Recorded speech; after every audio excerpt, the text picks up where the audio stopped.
করার জন্য ভালো রকমের ধৈর্য থাকা লাগবে। তোমার কাছে সব ক্লাস করতে কিন্তু মজা লাগবে না।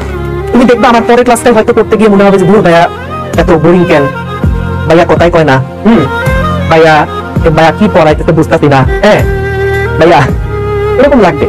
কিন্তু তোমাকে ভাই ধৈর্য নিয়ে ক্লাসগুলো করে যেতে হবে, তাইলে তুমি সুফল পাবা।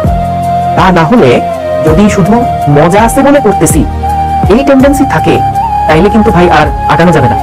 কারণ পড়াশোনা জিনিসটা অনেক সুন্দর, কিন্তু তখন সুন্দর যখন ধৈর্য ধরে এটার পিছনে লেগে থাকা হয়।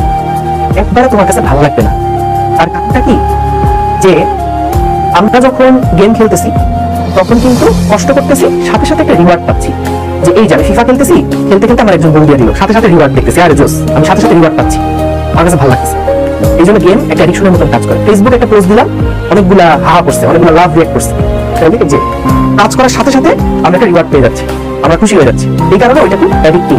আমাদের কাছে মনে হয় যে হচ্ছে না, সারাক্ষণ ফেসবুক চালাইতে থাকি। কিন্তু পড়াশোনার ক্ষেত্রে এই ইনস্ট্যান্ট রিওয়ার্ডটা পাওয়া যায় না। কিন্তু তুমি যদি লেগে থাকো তাহলে একটা সাস্টেইনেবল রিওয়ার্ড পাওয়া যায়। এই জিনিসটা তোমার কাছ থেকে কখনো হারাবে না। এই জন্য ভাই যত কষ্টই হোক, যতই খারাপ লাগুক, ভাই বিশ্বাস করো, আমরা যারা ক্লাস নিতে আসছি, এনামুল ভাই, আরিফ ভাই, এনারা আমার টিচার। ইনাদের কাছ থেকে যদি ভালো জিনিসগুলো নিতে পারো, পড়াশোনাগুলো যদি নিতে পারো, তাহলে ভাই আসলে তোমার ইন্টারভিউ কোথাও যাওয়া লাগবে না।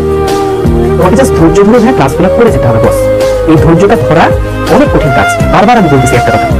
এই জন্য প্লিজ যারা মনে করতেছো যে ভাই পড়াশোনা বা ভাই ক্লাস করতে আসতে অনেক মজা লাগতেছে, অনেক হাসতেছে, ভালো লাগতেছে, অনেক ফানি লাগতেছে, ভাই সব ক্লাস এরকম হবে না।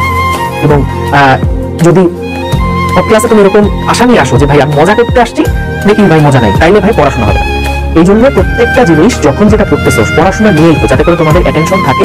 এই জন্য আমরা অনেক সময় অনেক কিছু চেষ্টা করি এবং একই সাথে পড়াশোনাগুলোকেও চালিয়ে নিয়ে যাই।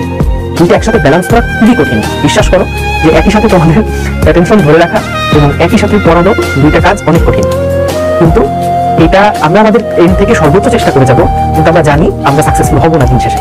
দিন শেষে যদি পড়াইতে চাই, তাহলে আসলে ওই অ্যাটেনশন ধরে রাখার চেষ্টা, এটা থাকলে আমরা পড়াইতে পারবো না। তো এই কারণে ওই অ্যাটেনশন ধরে রাখার যে ইচ্ছাটা, যে আগ্রহটা, এটা ভাই তোমাদের এন্ড থেকে আসতে হবে। আর আমাদের এন্ড থেকে পড়ানোটা যাচ্ছে, তাহলে আর কোনো গ্যাপই থাকবে না ইনশাল্লাহ। দেখো, এই জন্য যখন কোনো ক্লাসে বসছো, একদম রেডি হয়ে, অফলাইন ক্লাসে যখন তুমি রেডি হয়ে যাচ্ছ, একটা ক্লাসে বসতেছো, যেভাবে করে তুমি প্রত্যেকটা ক্লাস করতেছো, ঠিক সেইভাবে করে অনলাইন ক্লাসে অফলাইনে ওই সিনসিয়ারিটিটুকু নিয়ে আসো। তুমি দেখবা আর কোথাও যাওয়া লাগতেছে না, ঘরে বসে আরাম করে ক্লাস করতে পারতেছো।